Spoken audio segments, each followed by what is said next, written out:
This week's episode of the Inside Running Podcast is sponsored by Mizuno. Tune in later for our take on the all-new Mizuno Wave Horizon 6, built for the long run. Be sure to check out all the latest updates from Mizuno at mizuno.com.au, or you can find them in selected stores.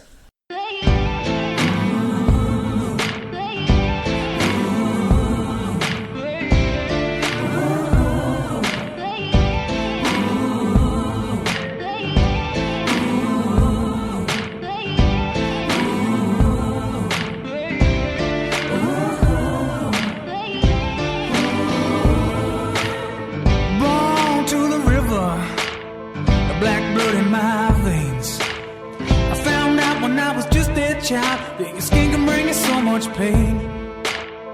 Now I hear you say you got the best of both ways. Won't you come and take a walk in my shoes and tell me if you take my place? Welcome to episode number 245 of the Inside Running Podcast. Thank you for joining us for another week. There's a big show coming at you this week. We've got some running news out of the Sandown Relays. We got the World Championships team finally announced and a bit of controversy to go with that. Jessica Hull breaks the Australian mile record. A quick chat about that because we missed it last week. Moose on the Loose purchase of the week. Listener question, Kipchoge chooses which marathon he's going to run next, all those things that we talk about each and every week. So a massive welcome to this episode. Welcome to my co-host up in Canberra. How's the body going, Bradley, a week after a marathon?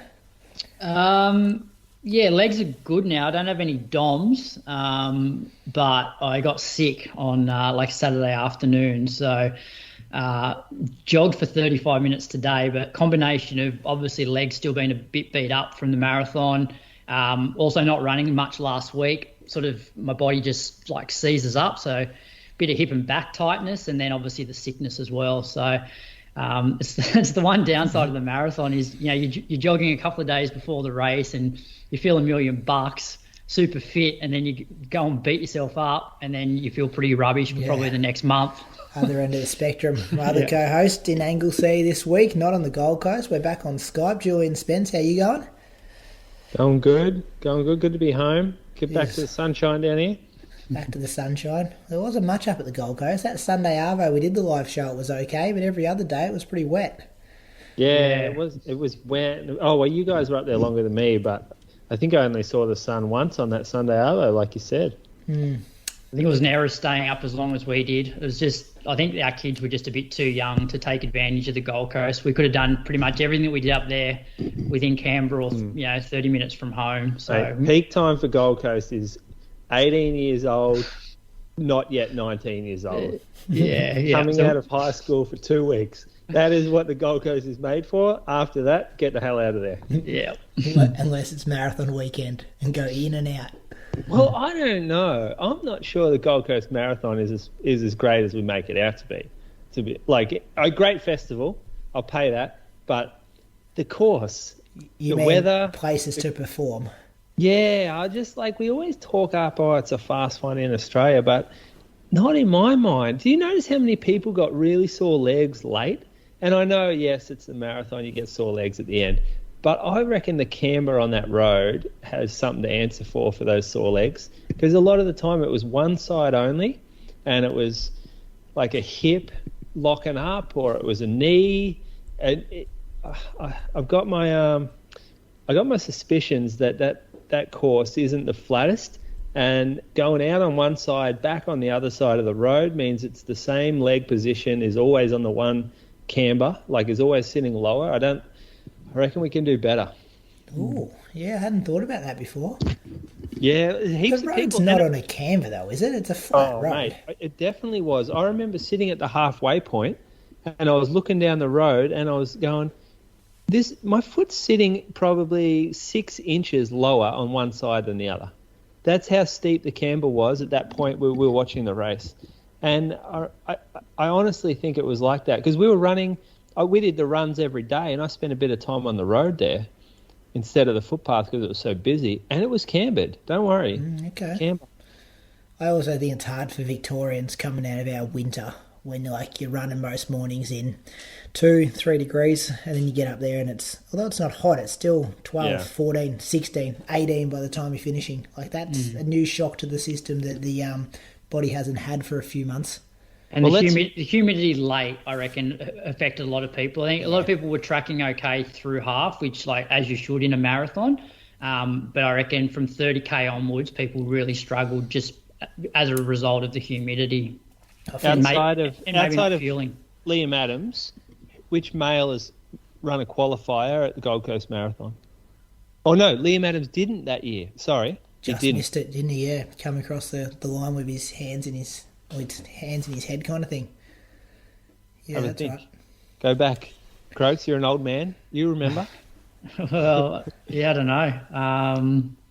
I guess depends, if we're talking about Aussies, what standard, when World Champs was 2:19 or... that's a different because people story. have run faster than that. Yeah, well, let's remember when it was 2:16? That's a great... I mean, only good athletes got that. So 2:16. I know Hugh Williams ran 2:16, I think. Yeah, there. Benny Saint was in front of him that day too, wasn't he? Benny. Yeah. Who else was in that group? Caden Shields from New Zealand, wasn't he? Different standard for those guys, though. Funny on the ladies, though, we've sort of had Lisa, Jess, Millie Clark, Gin Maloney. They've been able to perform better than the men have, I'd say. Do you reckon also, though, the women are running with massive packs the whole race? Where probably more helpful. Top end for the male, it does spread out pretty quick. Yeah, it's a bit of carnage after that lead pack, isn't there? Some big gaps. Something to consider. Anyway, I forgot to tell you about the Gold Coast last week as well, fellas. When I was doing the half marathon, when I went through 5K, there was a massive set up there and some speakers, and they were playing the opening music to our show, Benny Walker, Undercover of Our Skin. Did you hear that? And I turned to the boys in the pack and I'm like, what? This is our music, song we use every week. And then I got a lovely message from a listener, Jane, saying, hey, did you hear the song playing at 5K? We kind of had that teed up ready for you to go past. That's awesome. That was pretty cool, yeah. Yeah. Although, turning to the boys in the pack saying, this is our song, they would have all just gone, fuck up, mate. No one responded at all. No one responded. But it was a good flex because we were rolling 3-minute K pace. We're just about to hit 5K in 15:04, and I'm just like, boys, this is easy. I'm talking. So, but I did finish third. Yeah, and she did send a message saying we played your opening music song, but I'm like, it's actually kind of Benny Walker's song that we just use at the start of our show. So it's a legit song. Did we commission him for that song? He owes us, I reckon. The amount of exposure we're giving him. I agree. Yeah. No one. Yeah. We looked after Didn't he take your inside running beanie? Wasn't that payment, Brady? Yeah, he took some. Maybe I had 2 inside run podcast beanies because I've still got one because I was wearing it yesterday. But you help yourself to our kit. I don't have. You have the kit at your place, Moose. How am I meant to help myself to it? Remember that one he still hasn't paid for, Brad? What? What about the one I had to pay for? He tight asses made me pay for one of the racing singlets. This is what I'm dealing with, listeners. They made me pay for that yellow singlet I wear all the time in races. Brady, this is why he's a successful businessman. Don't discount yourself. I look good in that singlet, though, hey? I've been performing right in that singlet. Anyway, let's move on. Let's tell us about your week, Croaks, because you were coming back off a marathon. You kind of have already. There won't be much to say, will there? No, so... basically didn't run until the Saturday, so we were just up on the Gold Coast till the Friday morning. Legs were pretty beat up for the first 3 days, nothing compared to my first marathon where I was absolutely hobbling at the finish, after the race and for days afterwards. But just getting up and down off the couch, my quads were definitely tender, or if I flexed my quad, it was sore. But that sort of went away after 3 days, and then just walked around the Gold Coast a bit. Didn't do any exercise. We had a trip Viv had a trip to the Gold Coast University Hospital with Collis on his birthday. We're going down a slide together, so he was sort of on my lap, and his shoe gripped onto the slide, and obviously I was still going down, and so his foot then got caught underneath me, which, like when it first happened, like there was this noise, which Viv was at the bottom of the slide, and she goes, "Did you hear that like crack?" And I'm like, "Oh, I thought it was maybe just his shoe sort of bending and snapping back." But he was in a fair bit of pain, and so we were at Broadbeach. And so we had to get back up to our place, and then Viv just jumped back on the light rail, and they X-rayed him, and there was no break. I felt terrible. And like when I got home, I actually Googled it, and then I found all of these articles about the same thing happening, which like I would have never ever thought of anything like that happening. And then my good mate Ben Liddy, he messaged me saying, "Oh, his collar's okay," and I said, "Yeah," and I told him what happened, and he said the same thing happened with him and his daughter. So just beware that if you're sliding down with a young kid, make sure that they're like complete, like there's no way that their feet can touch the slide. So so there's no break, but he's still in a bit of pain. Like when he walks around, like he can walk a little bit now, but he still occasionally says like hurt. So that was pretty scary, because you just don't think that, you think it's pretty safe. So beware. That sucks. So then flew home, and then Saturday I'd organised a few weeks prior that I would pace a guy that I coach. So he started with me sort of earlier in the year. He wanted to try and break 20 minutes, and like at the time I think he was running like 21:20, and he got down to like 20:25. But based on training, like I thought he was capable of doing it, and it just seemed like he lost concentration when he was doing these park runs. So I said, "Look, I'll pace you the week after Gold Coast." So went down there. It was -2. Felt like -4 at 8 o'clock, and rolled around the warm up. I did like a 3K warm up, and that was my first run since the marathon. And my hip and hamstring, like it was all just pretty tight. But once I had actually stopped and did a few strides, the actual 5K park run felt pretty good. So we did that in like 1946. And then I started to feel sick that afternoon with like headache, sore throat, fever at night. That was my week. That's all you need though. Don't have to worry about that. You can write the next couple of weeks off. Yeah, exactly. Yeah. So it's more about, I think for me, just getting the body right again, because I do know that when I take some time off, things do just lock up. So just need to pay a bit more attention to rolling out and stretching, and like obviously the more that I run, hopefully things will free up as well. Good. A week. Any post-marathon blues when you know the goal hanging over your head? No, not really. The blues come from just feeling shit for a while. Yeah. Whereas before that, like I was just, and as you boys know, I was just actually enjoying the process of training and running. Like, I wouldn't have cared if I didn't race, but just stringing together all that training, feeling good on every run, that, may take a few weeks to come back. So that's sort of the frustrating thing. Yeah, fair enough. Moose, I reckon the blues come from waking up without like a sense of direction or purpose. Yeah. Yeah. I don't reckon it's about feeling sore. I reckon it's like having something that you've just been thinking about every day taken away. Yeah, I agree. Yep. Yeah, you just feel a bit lost, don't you? It's like, what am I doing this for? Yeah. Well, how many Ks do you run, Croaks? When? Like a week normally? This week, Monday to Sunday. Oh, like the week just gone? Yeah. I did 8. That's it? Yeah, I only ran Saturday. Oh, beautiful. I did a 3K warm up and a 5K park run. Yeah, well, I've smoked you then for the week. How good's that? So you should. It came off a marathon. 8 to 50, you did? This is going to be close to our lowest all week, all time, I reckon, because mine was really small as well. Oh, gee. Gonna have to go back. Someone do the math. I did 50K, so that was a brilliant result. Also had a race in there and one workout, so starting to resemble a week of a runner again. Just missing a long run. On the Monday, I waited till we got home from travelling because I honestly didn't want to run on the Gold Coast again. So I thought I'll be back in Anglesea later in the day and I'm going to enjoy my run more there. So I did. I waited, got out for a jog, ran to the barn. So a little bit of a progressive fast finish run, which I often like doing coming off a race or as a return to a workout type,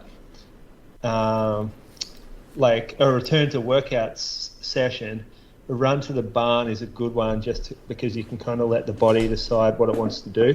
You're not tied into how far you go or how fast you go or anything like that.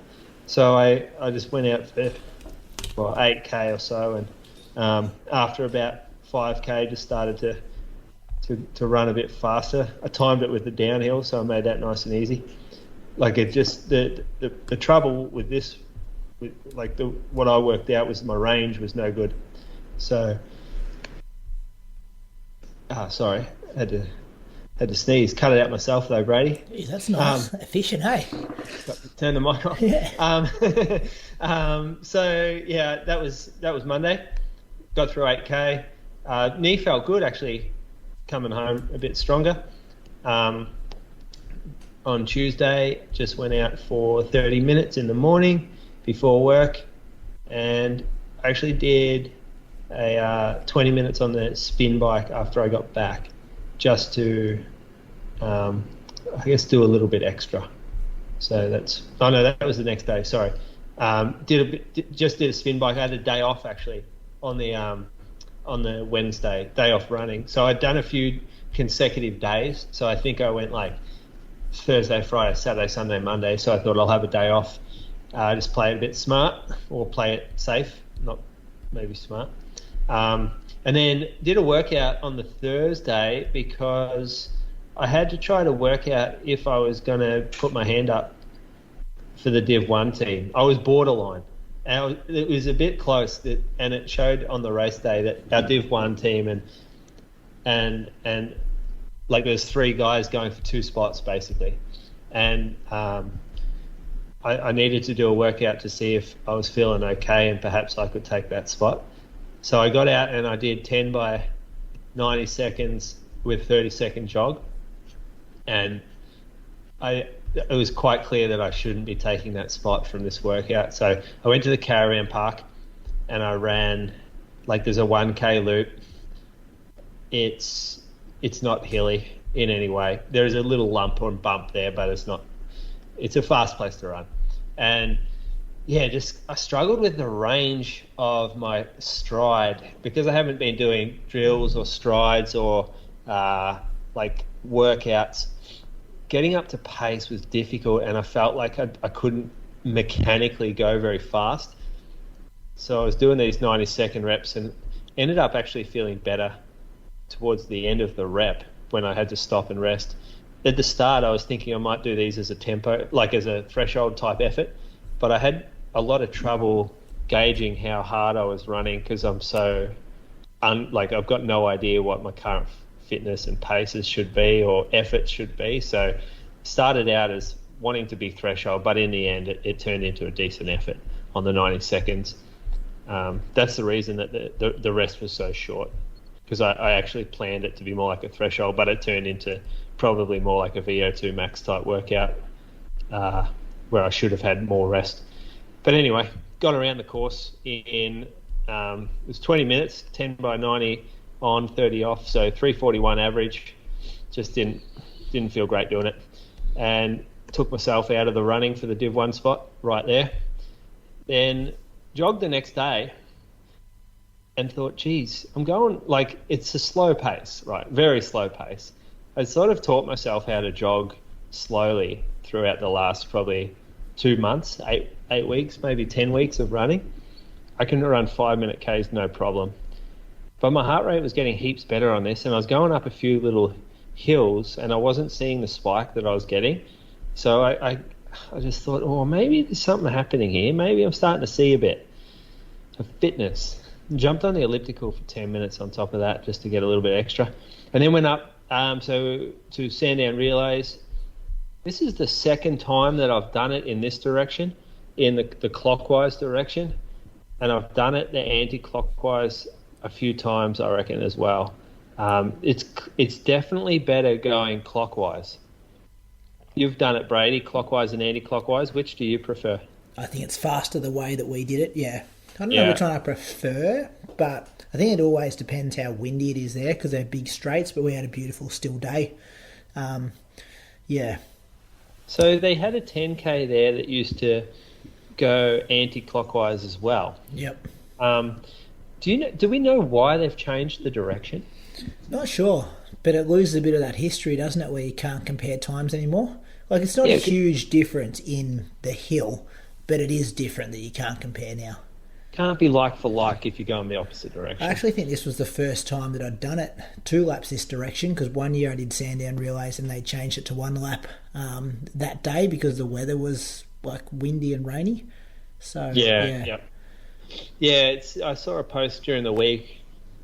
Maybe it was on the Distance Running Nostalgia page, and it was comparing like the old fella times, Ron Clark, and there was Mona and Deke and Julian Painter, and it would be great to still do the course the same way. But yeah, I don't know why they changed it. Someone's probably got a good answer for it.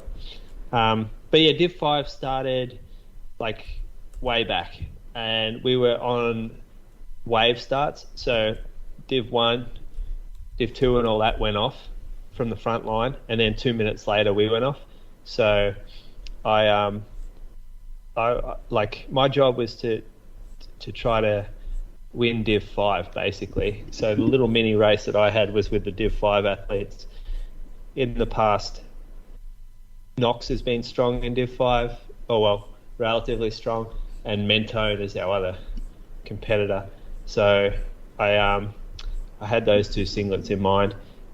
The guys went out really quick, really fast. Like, I reckon they went out at 2:30 pace for the first 400, and I thought, oh shit, I'm in trouble here.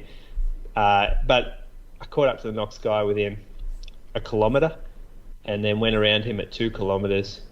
And I was, after that, it was just myself, but I could, because everyone started up in front of us, like different lines that I could chase down, like the Div 3 guys, the Div 4 guys, and there was always a rabbit in front of me around the 2 laps. And then we started to collect some of the people that had started on the first wave start. So it was actually the perfect way to run quickly. And surprisingly, my body actually felt really good. Like, although I didn't have the range, I got to a pace that I thought that I was happy with, that actually, like, that my mechanically was on my limit, but it was also aerobically on my limit too, so it matched up quite well. I definitely couldn't have kicked down any faster because I mechanically couldn't have done it, but my splits were pretty consistent. So I've gone 3:13, 3:9, 3:12, 3:13, 3:9, 3:8, and then the last bit where I tried to kick down was 3:8. I just couldn't do it. So yeah, I was really happy with that run. I thought going in, someone asked me when I was getting changed, oh, what pace are you going to run? And I'm like, no, absolutely no idea what I could do today. I threw a number out, said 3:15s would be a great day for me. And so I've averaged 3:11. I was really happy. 19:52, handed off in front. We ended up, our Div 5 team ended up falling to second as with about 100 metres left on leg 3. And then our leg 4 runner, Jared, he passed him, and we won Div 5. So that was a good result for our team. So yeah, that was Saturday. Did a lap warm up, lap cool down. So in the end, it's like a long run for me as well. It was up over 12k. So I just jogged 6k on Sunday evening, real slow. But again, heart rate feels good, and now I just have to sort of contain myself a little bit because I'm starting to feel like, I mean, it's a great case study, isn't it, on this podcast to hear what 40 to 50k a week how fit it can get you without proper workouts, without a long run. And I'm really excited by like the potential there is to build off that. As long as my body stays healthy, I feel like I'm in a really good position to just increase mileage slowly, and I'm not going to ever be competitive up front off this type of running, but I can at least satisfy my competitive urges, and I can see some progress within myself as well. if I'm still running around this sort of mileage and keep this training load similar, just add to it gradually each week. Did you say what time you ran? 19:52. 19:52. He looked good out there too, Croaks. I was warming up as he was on the first leg. Looks smooth, Moose. He sounds up and about. Gave him some encouragement. This is the most up Looked and about good. I've heard him I haven't in seen a him while. looking that good in a long time. Boys, my time, 4th in Div 1 for Geelong. I know, they got that selection wrong, didn't they? However, it was You within nominated, didn't you? You said keep me out. I nominated, so they didn't get that wrong at all. But 1 to 2 seconds between the three that were competing for that spot. How close is that? Over 6.2k. That's a good sign of a strong club, though, when you got that happening. Yeah, and first leg always faster. So the boys but really I don't think for you though. I think for the Divi 1 and 2 guys who have a clear road and a race, but you didn't have much of a race and you had to go through people. Yeah, that's true. I didn't if you went off the same gun as them, I'd yeah. say yes because you can get on them then. But yeah. Yeah, I'll pay that. I'll pay that for myself. Yeah, I'll pay that for you. But I don't think in the Divi 1 and Divi 2, I don't think you can compare first league with any other league because it's different. Looking at these times on this post you're talking about, Moose, it's really good. There's some good research in here. Like Mottram 2014, 17:45, Liam Adams 17:41, Troopy gone under 18. When did Liam run that? Liam ran that in 2011. He was the fastest time. Jack Rayner was the fastest in 2013, 18:30. That must have been a windy day. Yeah. Nick Earl fast in 2017, 18:20. Don't know what happened some of these years. There's some great times and there's some shockers. Troopy in 2003, 17:35. Mona 2001, 17:42. It's got the women there as well. Susie Power ran 19:03 in 2001. Oh, damn. How good's that? Yeah. Lisa Waitman, 20:44 in 2006. Collis was 18:07 in 2006.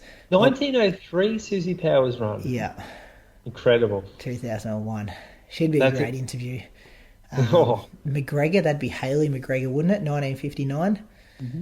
Nikki Chappell, 1958. Yeah, not many women under 20, and then she's down at 19:03. Yeah, what do you reckon the difference is in going the opposite direction? Because I don't think it's major. Do you think 10 seconds? Yeah, I don't know. On a still day? It's very difficult, but I know that the steepness of the back hill going down it, it's so runnable that you can go really quick. There's no, some downhills you have to actually slow down because they're uncomfortably fast, whereas this one here, it's almost like just a very solid tailwind. And then it seems to be a lot shallower down along the front straight. So, yeah, you can get an advantage doing this. You also get that downhill close to the finish on your second lap, whereas when you go downhill this time around, going this new direction, you still got a long way until the finish. Yeah, so you could attack that hill and then kick home. Yeah, I think it's a faster course. I don't know how much faster, but yeah, some of the old timers would be able to tell you. Would it be? Massively. Good week, well done. You're going all right. Thanks. Yeah, Bundoora scares me though. Just spikes. Not the spikes, just the sharpness, the hill steepness and the corners, and it'd just be a real gritty race. And I don't think my knees are made for that. Obviously road running is going to suit this type of comeback for me. You wouldn't just skip it? Nah, no way. Okay. I want to get a spot on, I want to earn a spot on Div 1. You want a point score? I'll be racing Geelong people out there. I'll be looking at Geelong singlets and trying to take them. But that's good. If you're taking, that's what, Bendigo, you blokes, you had some selection crisis. You lost the race because of your selections. But you know who's going to be out there. You got guys in Div 4 who are looking ahead going, Bundoora is my chance to earn the spot. No one's picking teams at Bundoora. It's you're a top 6, you're getting a spot in Div 1. It's hard though for the selectors because the distances often vary. Because say someone does come out at Bundoora, which is 10k cross country in a couple of weeks, and finishes 4th in your team, and then the next relay's in September, and it's over a lap of the 10, 3.8k. It's that must be hard for them. And even picking this distance, that must have been we were kind of like you. I think we had like 4 guys really close together in finishing times. Yeah, and it is. I mean, one bad day, and it's 6.2k. You're like, what are you comparing that to? 10k? Or are you comparing it to 5k? Or that's the juggle of the season. Yeah, I feel like this is run more like a 10k than a 5k. Yeah, I agree with you, and it probably shows in people's time. Like what people average is probably closer to their 10k PBs than 5k PBs. Yeah, and the stronger, maybe distance-focused athletes perform better than the shorter athletes, or that's what I saw in the athletes I was looking at anyway. Do you get jealous, Croaks, of all this Victorian talk, of this culture down here? Oh, not really. I think I'd struggle. To... Nah. Like, I follow it. But I don't know. I'd struggle to get myself up racing this regularly. Tell me about it. Yeah. I'll tell you about my week, because this was my 5th race in 5 weekends. I was still up on the Gold Coast Monday morning. I did 40 minutes, 20 minutes out, 20 minutes back on that bike path, Surface Paradise. Average 4:32, so the pace was all good. And I ran past Rob De Castellofellas, the Australian marathon record holder. He was running. He was running, yeah. He was jogging along, had his Indigenous Marathon Project merch on, kit on, and he flicked me a bit of a wave. Never met him in my life, never written back to any of the emails I've tried to send him to go on the show, and he's just looked at me and gone, you know what, I'm going to flick this young battler over on the other side of the footpath a bit of a wave, try to inspire him to keep out there jogging. So I was pretty up and about on that one. Funny you say that, because I was out the front of the cafe and I was having a chat to Archie Reed's brother. What's his name? Archie's brother, older one, Oscar. Younger fella. Oh, it's his older brother, isn't it? Yeah, it's older brother, yeah. Oscar. Oscar, yeah. And Deke walked past us, looked at the menu and headed in, and I said, that's Rob De Castella. And Oscar just like, what? He'd heard the name before, had no idea what he looked like or anything. And I thought, that's Deke, because he won Boston Marathon. He won the world champs marathon. Like, this is our man here, Deke. Like, we should know Deke. Cooked a barbecue at Deke's house one day. Did I tell you that story? Told Brady on the Gold Coast. Yeah, we had a couple of beers and started sharing stories. I hadn't heard it on air before, but save it, Coach. Like, oh, come over for lunch. Here you go. You can cook. What, just you and him?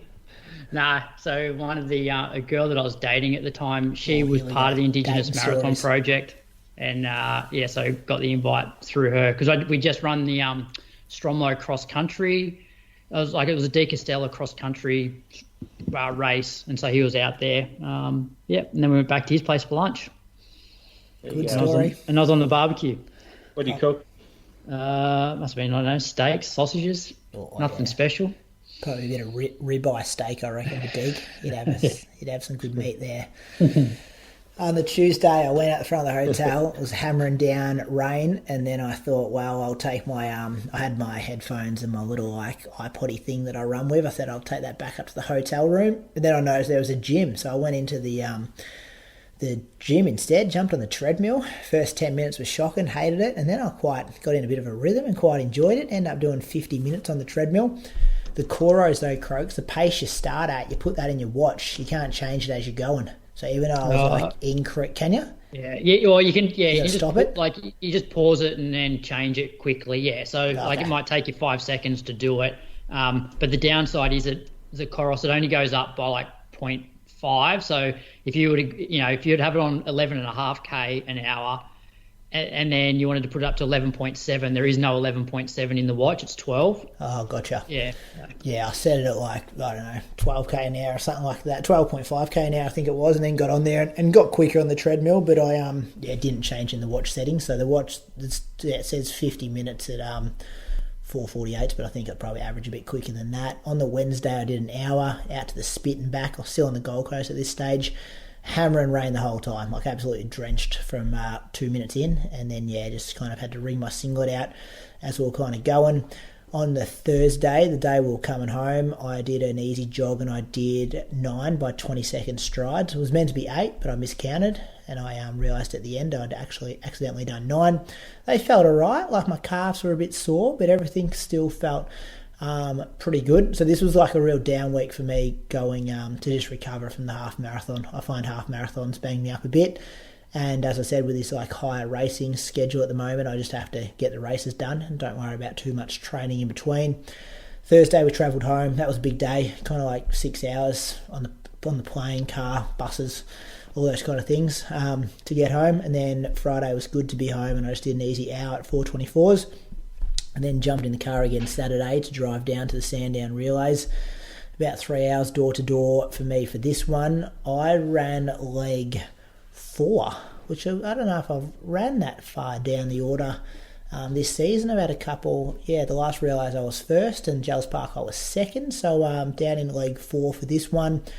I felt all right early, and then through the second lap I just felt like tired, just mentally and physically, and I didn't blow up too much. I think I ran the second lap 7 seconds slower than the first one. I ran 9:07 and then 9:21. But my time, did you feel your time moves? You reckon they add a few seconds on these old AV changeover races? I reckon when the timing chip gets handed. Maybe not in the first leg, but like I get given the timing chip and then I start my watch, but I think probably the minute I've got handed it. Anyway, so it goes as you go over the timing map. So so that activates. But I haven't turned on my watch yet. Yeah, if you mess around in the changeover zone, that will go onto the other athlete's official time. My one, yeah.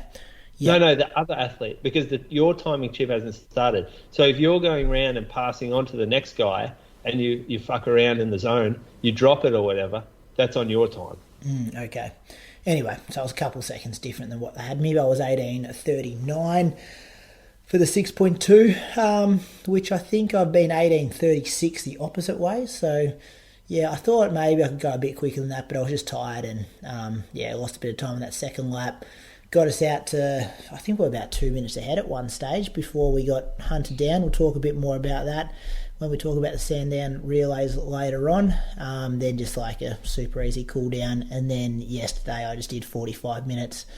I was just been so tired, just my legs are all good, but I just feel like I've been hit by a truck. I just put in my notes here, an 85k week felt like an 185k week, but that probably happens when you get to the end of, because these 5 weeks, like I've done a 10, a 12 cross country, a 9k relay, a half marathon, and then a Sandown Relays, all in the space of 5 weeks. So I think I'm going to have like a mid-season break and just kind of turn things down for 2 or 3 weeks, because I've done seasons before where I've just kind of hit high mileage all year round. Not be afraid to get a bit unfit to then let the body bounce back and then go again for kind of like the second half of the season. I don't think you're going to lose much fitness from a couple of lower mileage weeks, not when you're racing so much. Yeah, the racing will have so much benefit for you. I kind of because initially I only had this week, like with the week we're talking about, planned as a bit of a down week, and then I was going to get back into things today and like this week. But I'm still I just still feel tired. I think I'm just going to listen to the body, and maybe that just because it's a new week doesn't mean you're going to feel much better. So it might be a 10-day break or a 2-week break. I'll see how the body goes and adjust from there.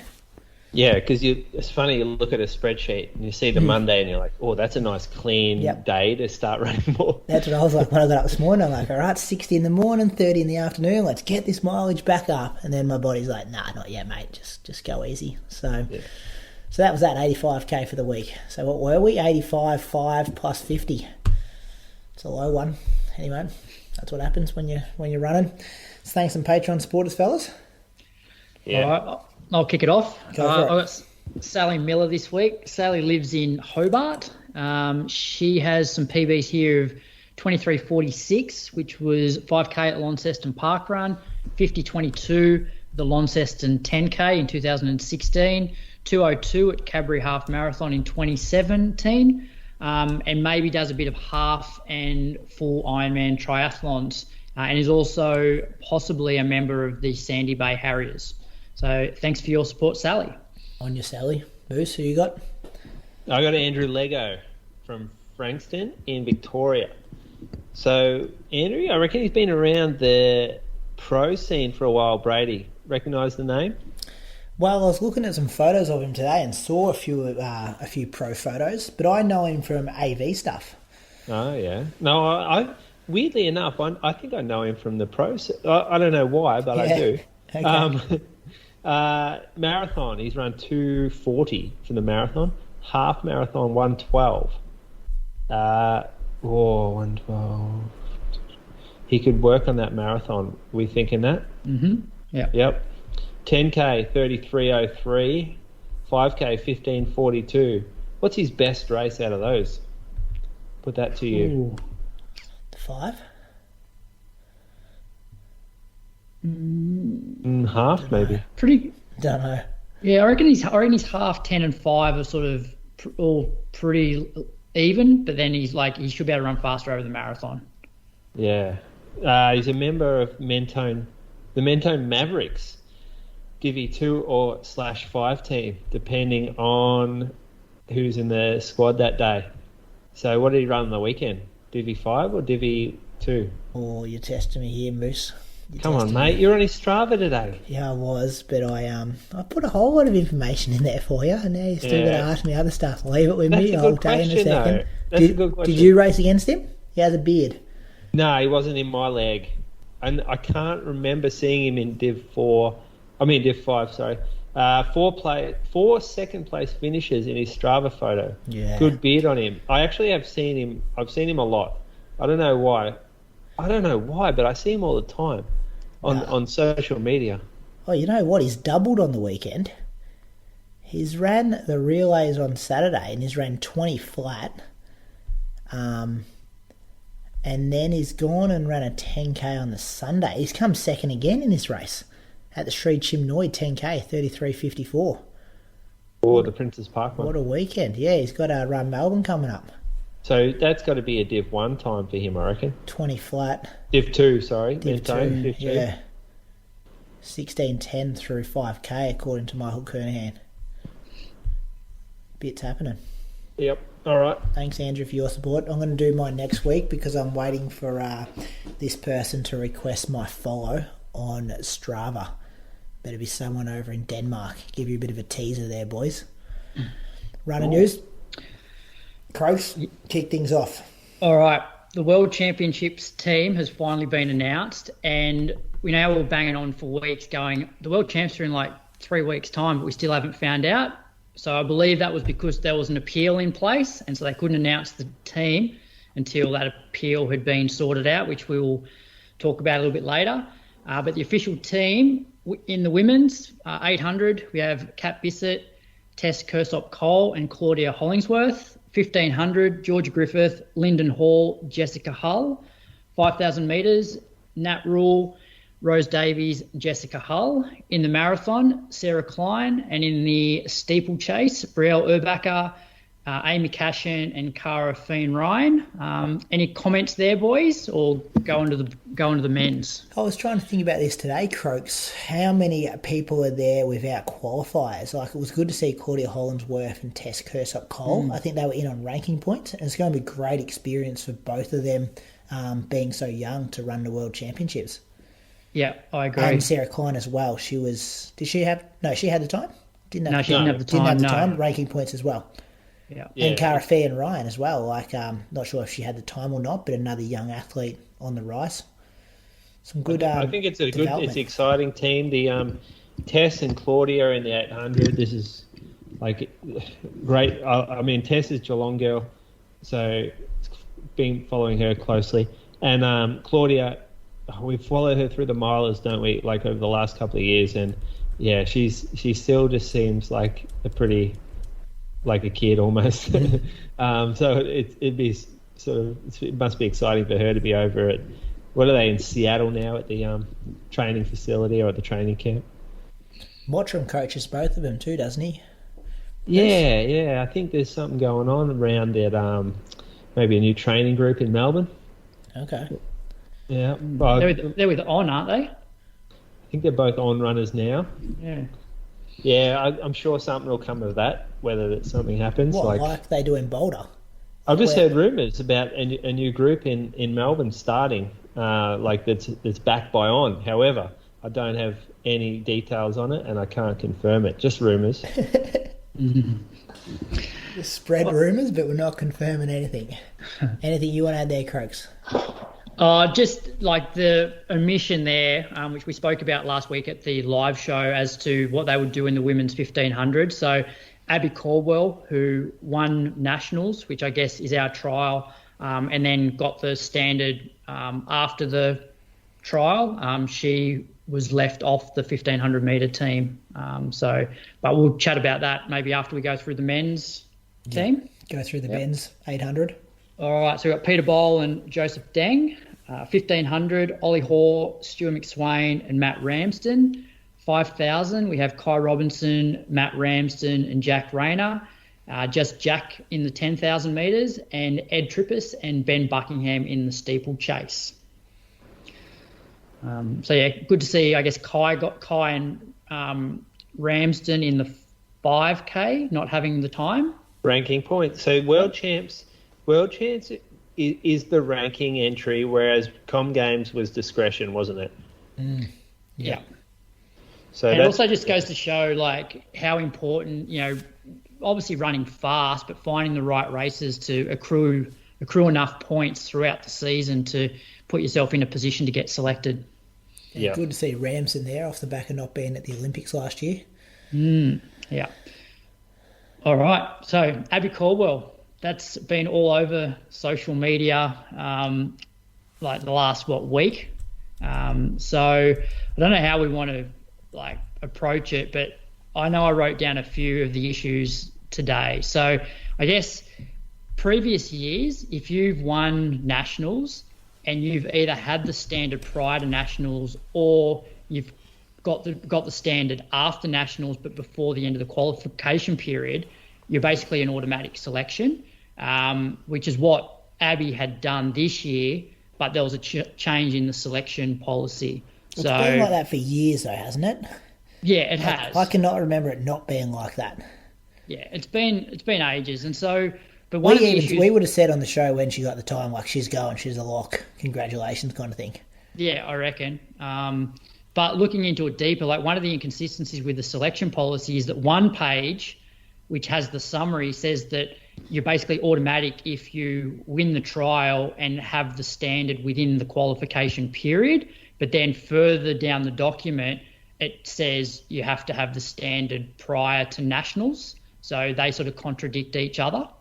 The other issue here was that after Abby had won nationals, she then got an email, or her and her coach got an email from an AA employee basically saying that, do you have plans to go overseas? Because, if you get the time, that'll make you automatic.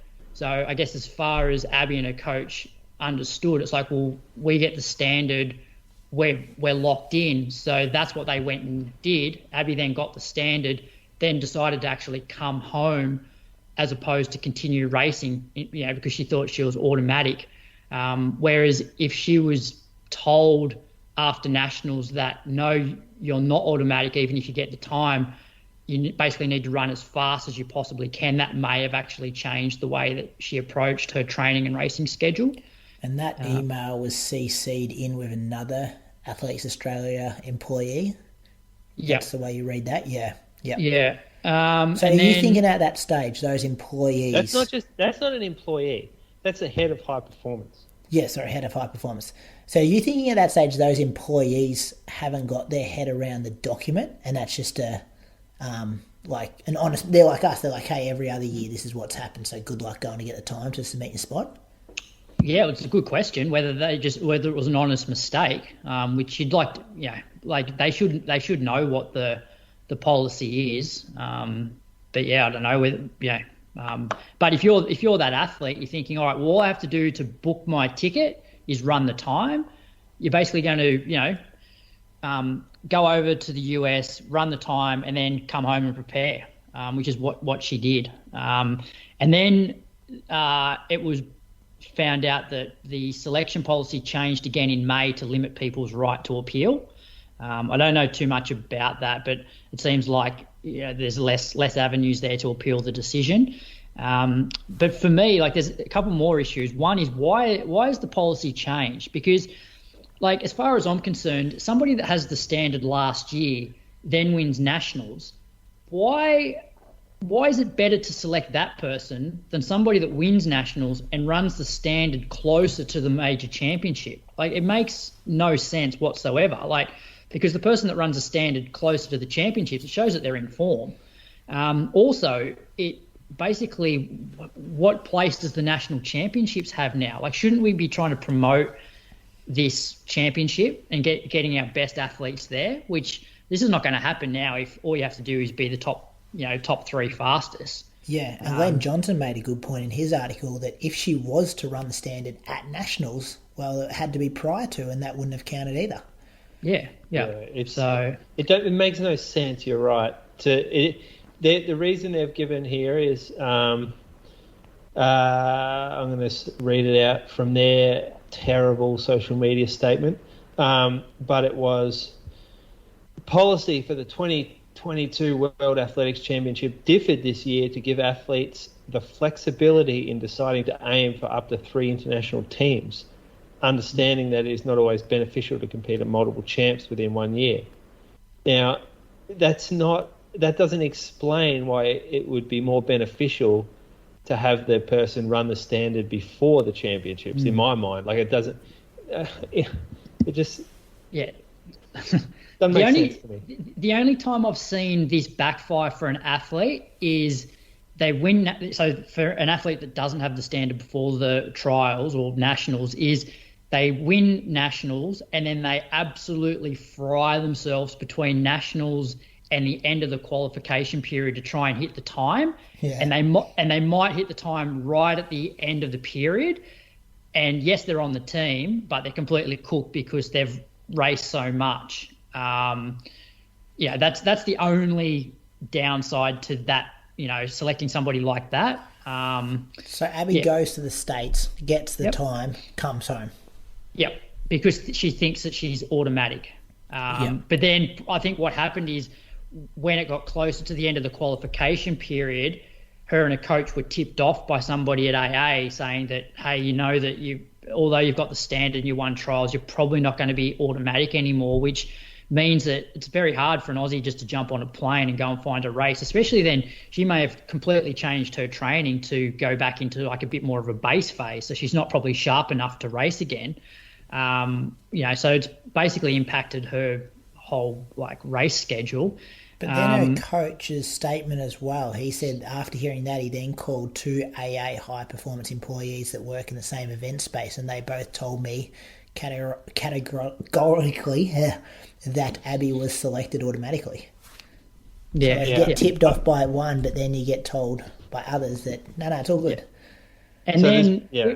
And then I guess which brings us to one of the other major issues, which this is more the optics of it, and so the conflict of interest. So one of the AA employees who sent the email to Abby and her coach after nationals, implying that if she got the time, it should be automatic, is also a coach and a manager of, one of the girls that got selected. And so even if that person has no say in the selection, had nothing to do with the changes in the policies, nothing to do with the policy, change in terms of the appeal process, it just doesn't look good. Yeah, I don't think there's been a real a significant change in the policy. What I think there is just a total lack of communication around the new policy when it got released. That's where I see a major issue, where a very, very significant wording of a clause, a selection criteria, hasn't been communicated to coaches or even internally to AA staff. That's how I read that. I heard Ollie Hoare mentioned that on their podcast, that he had no idea that was the new. Not that it affected him because he already had the standard and then he won, but he didn't know it had changed either. That's insane. And so to me, this is big AA. It's just like someone's written a policy and forgotten to tell people what they changed, and then it's just gone out. And yes, coaches, managers, whatever, are supposed to go through it, but it doesn't seem like anyone really has properly, or maybe that it says prior, but we didn't really take it seriously, whatever. I think reaching out to AA or like having communication from AA in the form of that email would have put Gavin and Abby's mind at ease, considering they had basically confirmation there from 3 to 4 AA representatives. But yeah, I often, it's a tough position, like having an event or a distance coach at AA with their own group of athletes. It's happened, like, I think it's happened in the past as well, where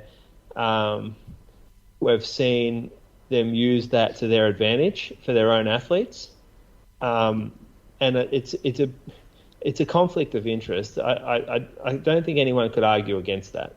Yeah, it's like it definitely doesn't look good, even if there's nothing happening behind the scenes, which I don't know what you boys think then when it comes to selectors' discretion. Like, you could almost argue that the fact that Abby was led to believe by AA that she would be automatic if she got the time, which is what she went and did, she's then been disadvantaged finding out later on that she basically had to be ranked in the top 3. Like, what more could she do? She's pretty much done everything that she thought AA had told her to do, and then still doesn't sort of get picked. Like, if there's ever a case for selectors' discretion, because who knows? Like, if she was told after Nationals that we're basically probably going to send the top 3 fastest on times, she's probably not going to rest on that 4:04 that she ran. No, she'd probably stay. She would have stayed over there, especially knowing that, okay, there's Jess and Linden who either have run they've both run like 4 minutes or under in recent times. So she'd be over there trying to run as close to 4, but instead came home to prepare for the championships. So then she couldn't go back and race again. So, but then on the flip side, I guess in terms of like AA's point of view, at the end of the day, they're sending the 3 fastest girls on paper, which I guess, is what you want to do for a major championships. But what about winning races, Croaks? What about, yes, times are good when the races are set up and they're Diamond League style, but we're talking about a 20-year-old who beat Linden and Georgia at the national championships, which were the trials. Like, she can win a race. Yeah. Yes, she's run 4 seconds quicker. We know that 1500s are always different pace. Like, you watch a Diamond League 1 week, they'll run 3:29. The men's, they'll run 3:36 a week after. Like, I don't know. I value winning races. If I was a selector, I'd be sitting there going, hang on, watch this again on YouTube. Yeah, well, if you're using that argument, though, then maybe somebody like Jess Hull shouldn't have been picked at all because she decided not to run the trial. You know what I mean? And if she wants to double, the trial would have been the place to show her she can do that. She's run the time. But so's Abby. But Abby turned up to the trial. Yeah. But Jess only did the 5K at the trial. So if Brady's placing all this importance on racing when it counts and having a trial, then you got to be there to be selected. I want the US system. That's what I'm going for. Whereas because both so Abby, Linden, and Georgia they all ran the trial. Yeah. Because it was Abby first, Georgia beat Linden second, and Linden third. Linden led. You get rid of that crap, that weird statement saying prior to, and all of a sudden that we're happy. That's the fuck up here. Yeah. Well, I guess it's not about 4 athletes here. It's about the policy and how confusing it was, and the email back and forth, and potentially the staff getting confused as well. Yeah. Look, the silver lining to all this, and there's not a lot, but this is a unique year where we have a World Championships and a Commonwealth Games.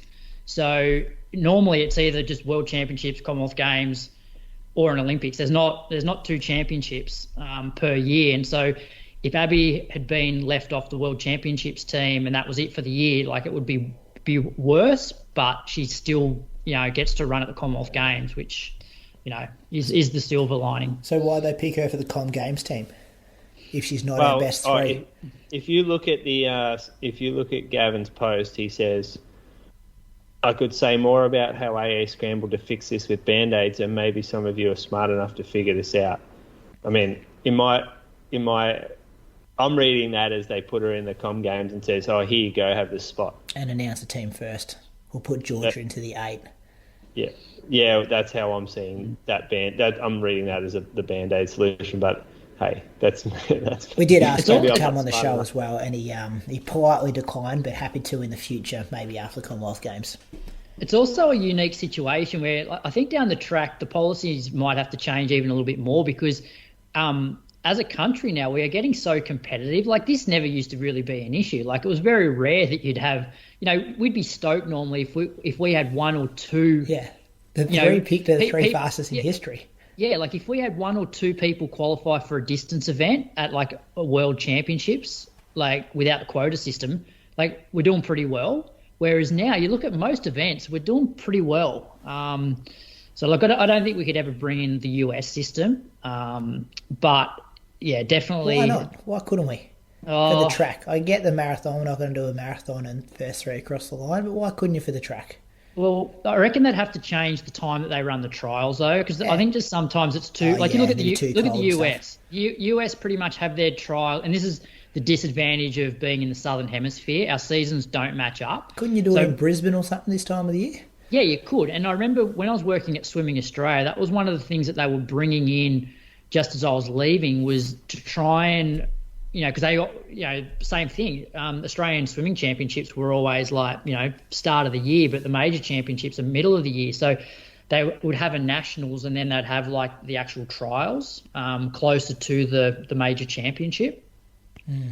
But anyway, it was a crap situation. Like, as I said, the positives are that Abby gets to run, but also like how good are our, 1,500 metre women's stocks at the moment. Yeah. And then to lead on to that, Abby went and ran an 800 metres yesterday and ran a 3.5 second PB, winning the sound running. I think it was category 2, 800. She ran 2:00.03 to put her 8th all time in the Australian ranking list. Won that race by like 2.5 seconds as well. Smoked everyone. How's that for a statement though? Like, I love that. Like, imagine how much stress she's been under this week. Did you see those Let's Run forums? Like the Americans are laughing at us. Like, how are they leaving this person off? But it's nothing new. Like selections, and like Sean. He's Sean, one of the 5 on the committee. Sean, isn't he? Yeah, but Sean was pretty rough to miss out on the 92 Olympics. I don't remember all of the circumstances, but I know he was pretty hard done by. But if anything, it fueled the fire, and then he ran at the next 2 Olympics. So. Sometimes missing out can sort of make you stronger. Is it just a vote? Is that how they do it, the 5 of them on the committee? Yeah, I don't know how it works. I don't know, like, whether AA... Yeah, I don't know. I guess they look at who's qualified and, they, obviously looking at the selection policy and making sure that it all sort of matches up. I don't really know. There's actually 6 of them. Yeah. Ask your mate Sean next time you're drinking wine with him, Croaks. Yeah, I will. So, anything else to cover there? Do you reckon we covered all that? It was, we've made a simple, potentially a simple situation very messy. Athletics Australia have. And then their statement was very, I'll read it here. Where is it? I've got it down here somewhere. They kind of apologised for the miscommunication that occurred between an athlete and an AA staff member regarding automatic selection. However, this was rectified by AA's chair of selectors, the only person authorised to speak on selection matters. To avoid this happening again, we are now looking at improving methods of communication moving forward to ensure the correct information is broadcast as soon as the policy is published. So that's good. Then they went on to say, Athletics Australia acknowledges that there have been significant commentary on social media in recent days, some of which breaches Athletics Australia's code of conduct. AA will not be publishing any material on social media in order to respect the rights and opinions of the Australian athletics community. So, yeah. Pretty shitty. It wasn't really an apology. They're saying, we fucked up a bit, but you guys called us out too hard, so we're a bit upset about it. Sorry, I left the top line off as well. Despite this process, we acknowledge that the policy was not well understood, which brought the integrity of Athletics Australia into question, and we deeply apologise for this. Important I put that on there. Yeah, it's still... Yeah. It's... Yeah. Anyway, let's move on. Move on. Good chat. Actually, there was no Millie Clark in the marathon, so I'm not sure what's going on there. I'll ask Welshie. I'll see what he knows. Probably should have done that before we started recording. Who's the best medal chances, fellas, before we move on from that team? Women's 1500, hopefully. Yeah, I mean, she's in shape, isn't she, Jess Hull? Just ran the Australian record, which we'll get onto. Got to be up there. Cat Bisset, I reckon's a chance to make the final, and then you never know what's going to happen. Yeah, well, you got Peter Bowl sitting there. Peter Bowl. Probably 2 in the men's 1500. Yeah, Ollie Hoare and Stewy. Haven't seen Stewy in a 15 for a while, though, have we? Yeah, so Stewy will go in probably like a little bit of an underdog compared to Ollie over the 15, just given the season he's had. But he, that 3K ran the other week certainly puts him in the picture. Certainly does. It's going to be good to watch. It's on SBS as of this Friday, I think it is. It starts. Oh, really? Yeah, it's on SBS On Demand, so I reckon as long as you have the app on your iPad or your TV or whatever it is, you can just watch it all live, which would be good. And yeah, this coming Friday, the 24th. The marathon's on the 17th. Sorry, I've murdered that. This coming Friday wouldn't be the 24th, it'd be the 14th. And then the marathon's on the 17th. So when does it start? Come on. Come on, mate. World Athletics Champs, Friday, I'm going to say beginning July 16th. SBS On Demand will stream all 10 days live. That makes sense to you? Okay, Friday the 16th. Yeah, that's good. What's next, Croaks? Any more running news?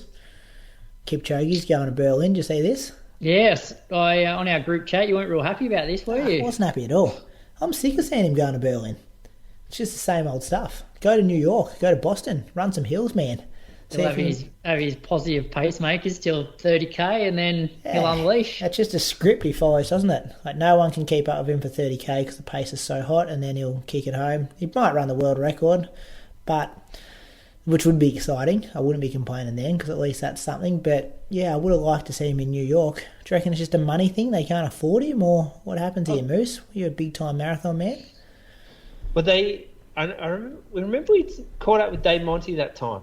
Yeah. In Berlin, and he was saying Mo Farah wants $1 million to run New York, and we're not going to pay it. So that was when Mo Farah hadn't run the marathon yet, I don't think. And did he really say that to us that day? Yeah, he said that. Yeah. I'm sure we can say it now without a problem. But he said, he wants $1 million to show up, and they said New York won't do that. No, New York won't really bow to that sort of thing, and so maybe that's what's going on. Okay. Because he's been open. Like, he won Tokyo and he's like, I want to win all marathon majors. We might just have to take a pay cut. He's not getting any younger. No, but he hasn't been beaten, for a while. I know, but if he doesn't do it this November, he's got to do it next November. So maybe he does Berlin this September, Boston next April, New York next November to tick them all off. Shame Bekele's not going to be at Berlin. I'd like to see that. He's doing London. A fit Bekele versus Kipchoge would be good. Can we stop talking about Bekele? Every single time he puts his name down, we're like, oh yeah, well, he can do anything he wants, this bloke. No, he can't. This bloke is cooked. He signs up to a marathon twice a year and doesn't make any of them, let alone finish them. So this October, September though, because London's still in that time period, and you've got New York, November, Berlin, September. So that's and Chicago, October. Chicago's going to have the weakest field out of all of them, I think. Don't have the cash to throw around. Maybe the ladies. Where's G'day going? She's going to Valencia with me, December. Oh yeah, okay. Well, yeah.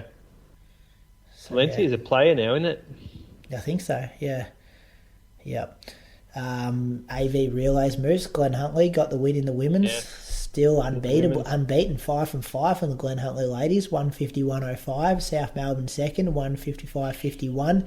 Essendon third. 156-15. I reckon that's the first time Essendon's been on the podium this year. Madeline Murray, fastest leg of the day, 20.54. Madison King was second from Glen Huntly, 21.23.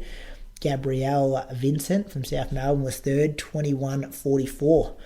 So once again, no Glen Huntly in the top three, but they win the race. Second, Madison King. Oh, sorry, Glen Huntly, yeah. Sorry, Madison. I didn't catch much of this moose because I was warming up, racing, cooling down. Did you see any of it? You just read it out. I know, but did you catch any of it? Did you see any action? Were they winning the whole race? I reckon I went past the girls at one point. Or maybe not. Maybe I went past like the Div 2 girls. So, no, Geelong don't have a Div 1 team. We have the under 20 girls who are basically unbeaten. They are freaks, those three. So they go up, rock up every week, win by a ton. Individually, Sky, Alice been winning as well. So why don't you run them up in the women's division? What A is Div 2? Well, we don't have a team. So I don't know. You don't even field a women's team. I don't think we've had a women. Oh no, we've had a women's maybe over 40, but we haven't had an open women. What's going on down there, Brad? You can't field a women's team. No, I don't know. Oh, jeez, boys club down there. Boys club down there. Hey? Yeah, wow, that's what I like. They all left once I left. Right, that's a when you arrived. Isn't it? No, when I left. You scare them away, Moose. I thought, this bloke's not showing up anymore. Why would we bother? Yeah, you're right. I'm going through all the divisions. You don't have a women's team. I've just told you we didn't. I know. I thought you just missed some knowledge or something in there. Well, we might one day, but at the moment, like what we need is we have women that run in Geelong, like Surf Coast. Half the group's women. You need Pashley back. Yeah, that's it. Ellie will round up the troops. Spiritual leader. You know, she's not the greatest leader though. Go and raid all the netball clubs. Yeah. Just poach the centres from each netball club. Yes, anyway, we're not great in the ladies, but under 20, that shows promise. That's good. Well done to Glen Huntly, 5 in a row. It's pretty dominant. Men's race, Box Hill, they won in 1 hour 53.45. Benny O'Bats second, 1:54.18. St. Stephen's Harriers third, 1:54.41. Andre Waring, fastest leg of the day, 17.48. Logan Janetsky from Glen Huntly second, 18.09. Reece Edwards and Toby Mende from St. Stephen's and Geelong shared third fastest with 18.13. Bats got out to an early lead, Croaks, but then Andre, the giant Waring, pulled us in. No, they did not. Oh, sorry, not after leg one. I don't know what you were in, but you weren't in first or second after leg one. We're in third. They Stoke, 18.15. Big lead by start of leg 6, though. Big one after I finished up, I reckon. That was when it got to the biggest. Got out to about 2 minutes. That's a great run from Andre, though. To hit that split when it counts is impressive. Well, he ran 21 seconds than anyone there on the day. Yeah, that was so impressive. What pace is that? What pace did he run? I don't know. Well, he's broken 18 for 6.2k. I'll look him up on Strava. Yeah, it was great to see Brad.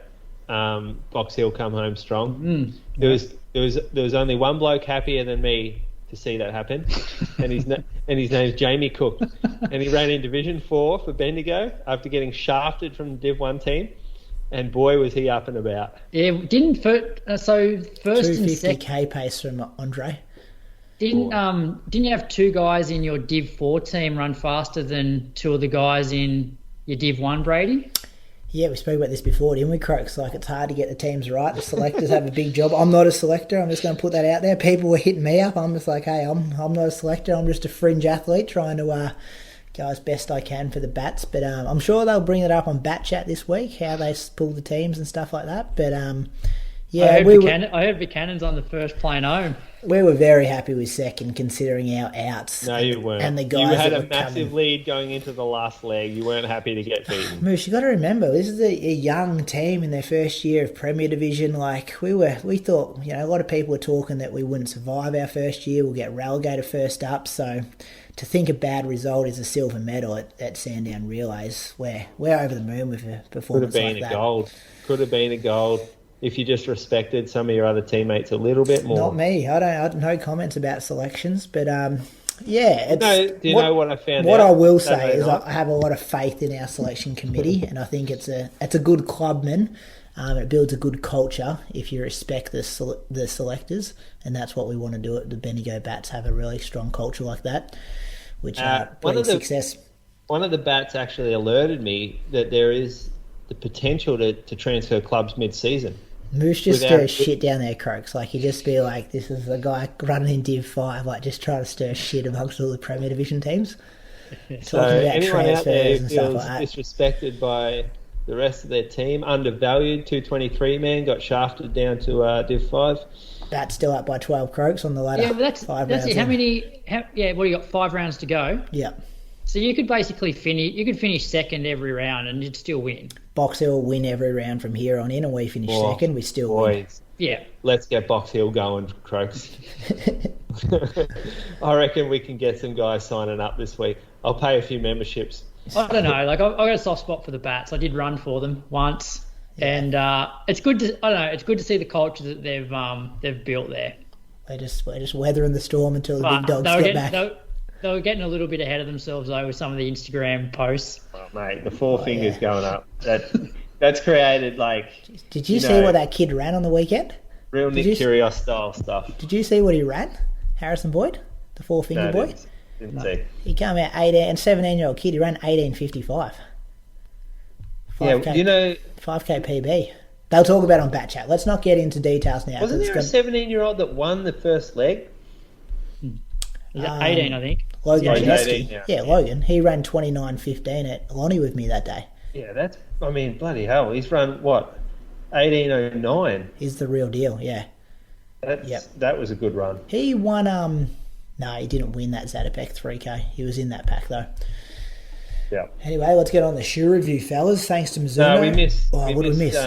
Jess Hull. Jess Hull. Yeah, she has become the fastest ever Australian woman to run a mile following a performance in the United States last Sunday.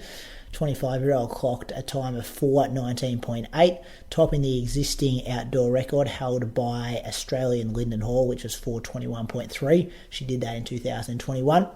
Including her indoor records, she now holds 7 Australian national records, which is pretty impressive, boys.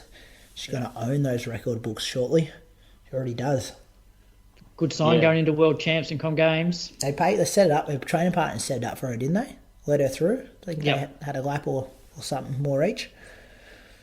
Ladies. Yeah. Ladies. Yep. I think Coco was doing a lap, and the is it Sinclair, the one who won? Yeah, did she Sinclair win Johnson? US trials? Yeah, she did. Yep. She's on the US team. Yeah. Yep. I think she took her to 800 or a K, and Jess finished it off. That's good signs, as you said, leading into the trials. All right, we're done. News. Yep. There's so many words in this document tonight. It is very hard to keep track. I think there was 3,000 words in this document tonight. So there's a bit going on. Statements, press releases, the whole thing. Thanks to Mizuno for sponsoring this episode with their all-new Wave Horizon 6 built for the long run. The Wave Horizon 6 uses Mizuno Energy Core, which is Mizuno's softest and most responsive foam ever, to provide the ultimate floating feeling. Combine that with Mizuno's foam wave technology, and the Wave Horizon 6 will be there to support you every step of the way. So thanks to Mizuno for sending us some shoes. Start us off, Moose. You're the shoe man. Where does this shoe fit? First time we've seen some Horizons, isn't it? We've never reviewed a Horizon before. No, I never had it. We had the Wave Rider. We had the Wave Rider and the Wave Sky. Wave Sky 5. Yeah. And we had the Rider 25. So the Where Horizon. Does this sit? Well, it's their offering in the new school of the stability category. So this shoe doesn't have the traditional medial post that we've seen from shoes historically that we call support shoes. This shoe will compare or sits in the same sort of category as a Nike Structure 24, an Asics Catriona Light 2, sits in a similar area to, those are probably the two most similar shoes to this one, where we get a support or a degree of resistance on the medial side of the shoe without putting a medial post in or a firm density. So we get a support shoe through a certain geometry of the midsole. And so the way that the Horizon does it, different to they've got another support shoe in their range called the Mizuno Inspire, and that shoe offers support through a stronger plastic plate that sits underneath the arch area on the medial side. It resists compression of the foam there, and so you get you get some degree of stability from that. Whereas the Horizon does it through three main features. It has a wider platform. So underneath the foot, I'm not sure if you boys realise, but it has a pretty wide platform compared to. First thing I noticed actually when I put it on. Yeah, so compared to the Sky, it's wider. It's like 2 mil, 3 mil wider. At the heel, it's actually a little wider than at the forefoot. So for someone who's landing more through the rear foot, then you've got a little bit more of a flaring back there. On the medial side, you can see that they wrap up the outer sole material, like the rubber, and they incorporate that on the medial side of the shoe. And so that gives that strength to the medial side that the Sky doesn't have, which is its sort of neutral counterpart.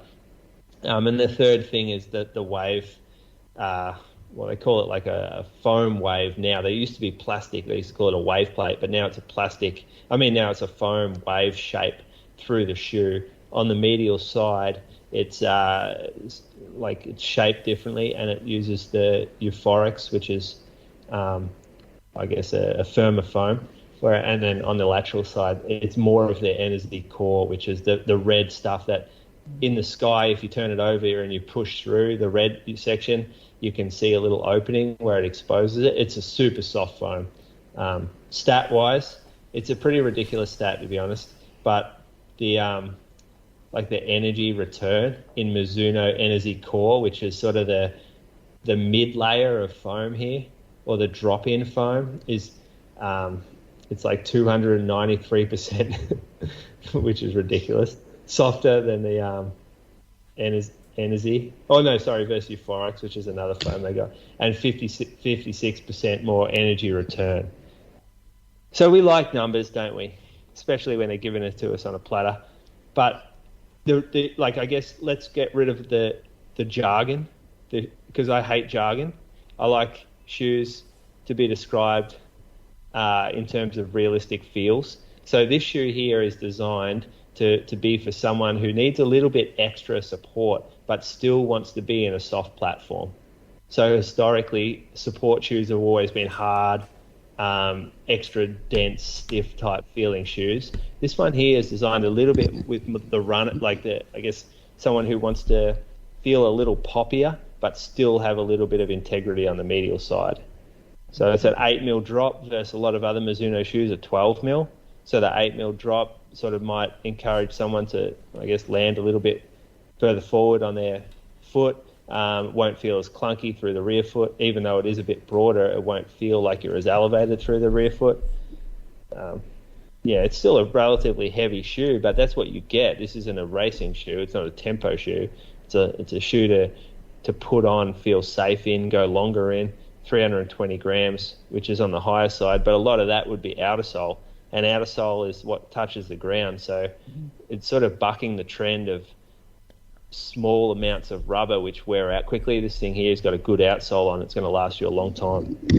That protection, yeah. Krogs, any thoughts on it? Yeah, that's the one thing that I've always loved about the Mizuno shoes, Moose, is they're workhorses in terms of the amount of mileage I got through both the Wave Rider and the Wave Sky 5. I put in at least 700 Ks into both of those shoes. For me, this one will sit when my tib post does get a little bit angry. That wider platform, as you said, just gives me that little bit more stability there. And the upper's really, really nice. I don't know how, I don't have the shoe terminology but it's like what is it? Like it's some sort of I'm touching it knit. Now. How do you describe that, Moose? Is there a special word? A stretchy knit. It's called stretch woven. It reminded me, Moose, when I put it on. The first thing I thought was this fits different. And it reminded me of the old Nike Fly Knit. Remember that? Like, what were those ones called? They had Mo Farah in the TV ad, like all their pros jogging along in it. You know the one I'm talking about? The Epic. The one before the Epic. Yeah, like, yeah. Anyway. The Lunar Fly Knit. Yeah, that stuff, yeah. I'm like, oh, that feels, it's not like that plasticky kind of outer. It's the knit kind of stuff. Yeah, no, it's stretch woven. So it is very, like, if you look at how it stretches, it will stretch with the foot a lot better. They had some, like the last version of this, and even in the Sky, they've had some issues with the shoe, with the upper being a little too rigid, whereas this one here, and the new Sky gets this upper as well, it really gives with the foot. So if you've got an area of your foot that's sort of like got a bit of pressure on it, this type of upper will conform to the shape of your foot a lot better. And people who wear Mizunos a lot, the first thing they'll notice is the difference in the softness. Like, this is a lot softer than the Wave Rider. Yeah, it's that energy core. The Wave Rider doesn't have that right now. The Sky and the Horizon have it.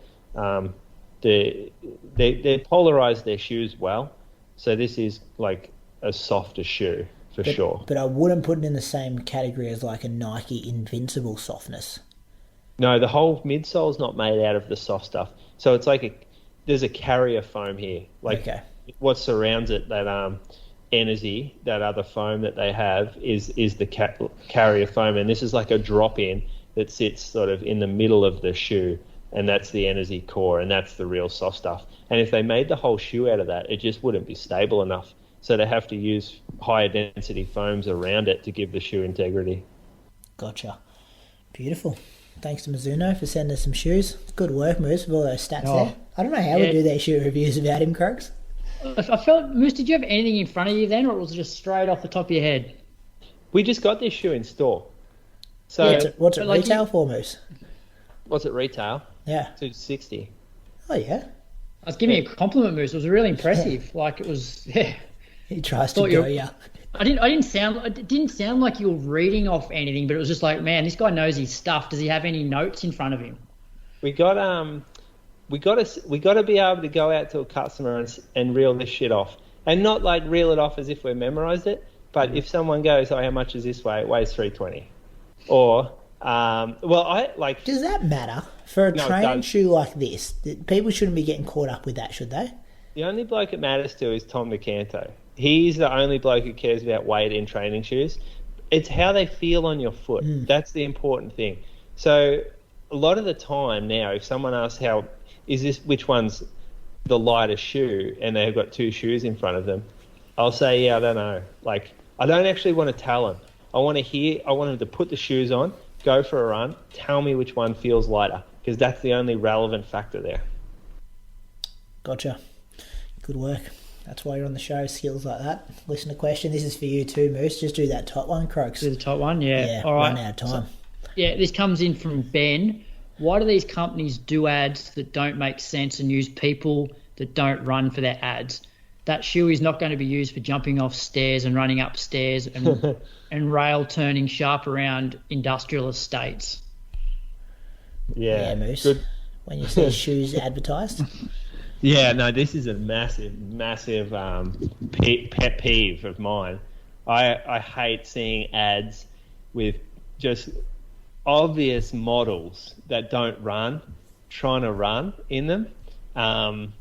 And a lot of the time it's because the marketing side of the brand goes through agencies, and they'll outsource like the ad to an agency, and the agency doesn't have a runner who works on their staff, and so they have actually no idea what they're doing, and so they've got they've got in their own head, they've got an idea of what a running pose looks like or whatever, and that's what they roll with.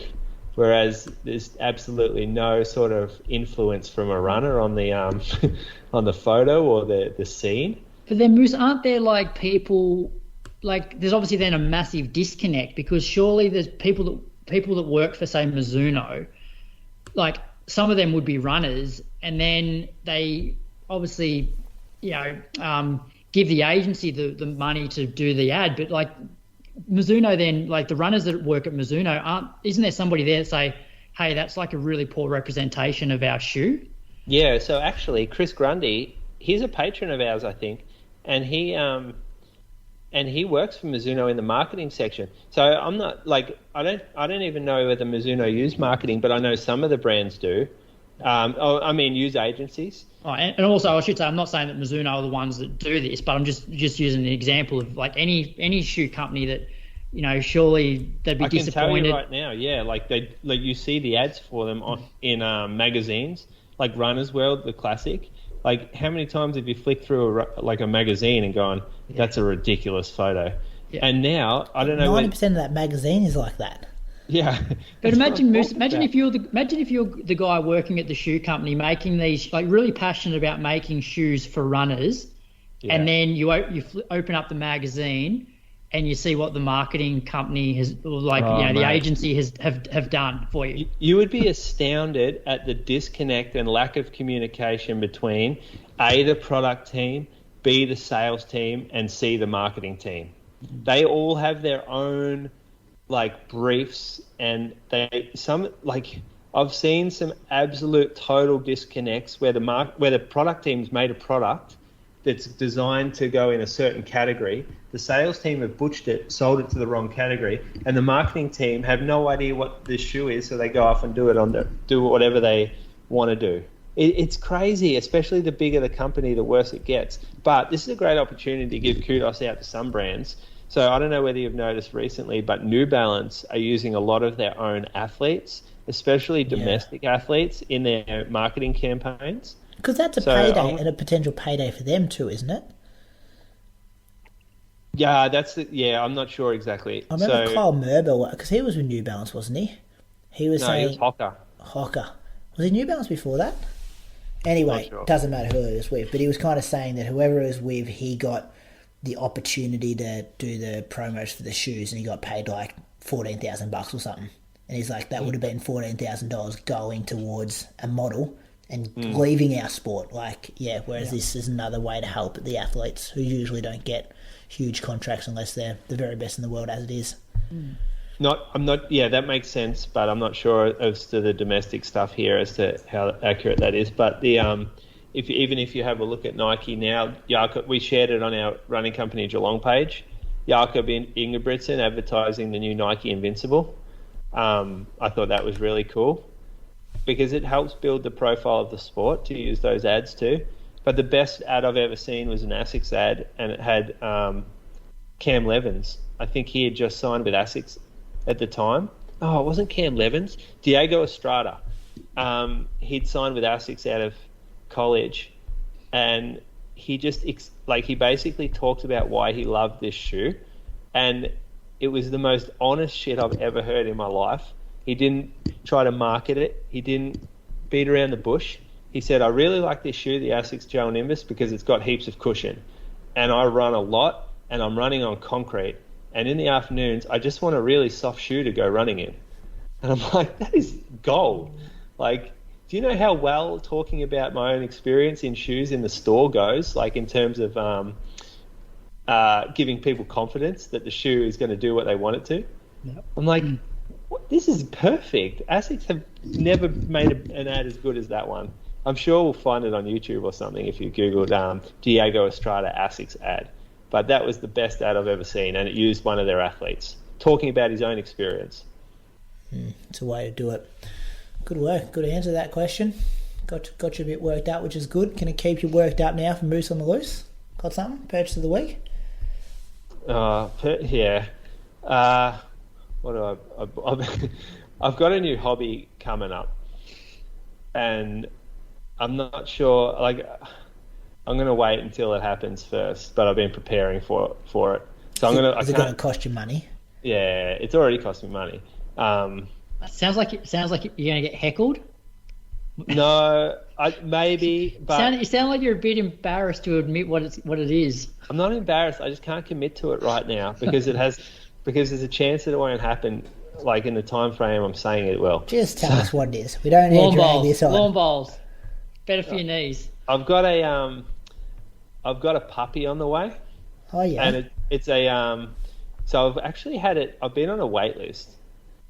I'm getting a German Shepherd, and it's from a working line, so it's got a high drive, and I'm going to get into I really want to get into dog training. So, we've talked about, I had a crack with Cedric. Just had a bit of a practice. But when I get this puppy, it's like, I'm all in. I'm going to actually have to get real. So every night I watch an hour and a half of YouTube videos on how to train dogs, and I'm getting all the necessary gear ready to go. So I'm getting nervous, actually. Until Moose starts getting competitive in AV races again, and then he's like, oh, here you go, bro, I'm going to go for a second run. I was just thinking, wouldn't it be nice to have that kind of time, Croaks, to just start new hobbies, watch YouTube videos about how to train dogs? Yeah. I don't watch TV. It must be so I don't nice. watch TV. So nice. But if anyone's got any tips, because these dogs, they're not just like fucking Russell, Brad. 2 foot off the floor who loves to sleep all day. Russell had an injury too, didn't he, Croaks, while you were away? Yeah, no, it's all good, I think. We thought he'd hurt his eye, but no, he seems okay. Yeah, Russell's a good dog. I like Russell. But yeah, this anyway, we'll see how we go. Let's wrap this up. What's coming up? The World Athletics Champs, we've already spoken about those. Another thing that's coming up, boys, you might have seen this on social media over the last couple of days, is the 2022 Run New South Wales Sydney Half Marathon. Did you see this, Croaks? They've got the course certified. There's a lot of discussion about the Sydney 10 course not being certified. I love that now they've gone out and got this course certified.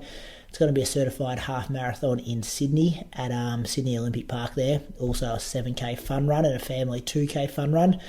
Perfect for all ages, abilities and backgrounds, and open to all to enter. You don't need to be a member of Athletics New South Wales or anything like that to do these races. You can do it. It's on Sunday, September the 4th, nestled nicely in between City to Surf and the Blackmores Sydney Running Festival. Natalie Wong, who's the photographer behind Beyond the Road. You would have seen a lot of her photos last week up at the Gold Coast, fellas. Yeah. Great photographer. She's going to be there taking photos. So will Ryan Jones, another photographer. The boys are telling me up there it's one of the flattest courses in the country with 3x7K loops. The official charity partner is going to be the Love Mercy Foundation. If you're familiar with Eloise Welling's work, that will ring a bell to you, and they're looking to raise $3,000 to repair 12 wells in Uganda to provide fresh drinking water to dozens of families. And as an Inside Running podcast listener, you can get a discounted entry if you use the code at checkout, IRP Sydney Half. I'll put that in the show notes. Entries are pretty cheap, $69, but that will get it down to $62.10 for you. Would have been stoked to see this, wouldn't you, fellas? Good move from them. Mate, love this. We aren't going to be on there questioning course distances anymore or legitimacy. This is great from the boys. I love that they've listened. Well, not just the boys. Sorry, you deal with the boys, but I'm sure there's a board that decides on this. They've listened to the feedback, I reckon, and they've gone, yep, let's get more professional. Let's get it legit. Let's stop people we want to get our times up on World Athletics. I like it. I was stoked to see it. I gave them a like on Facebook when I saw it pop up.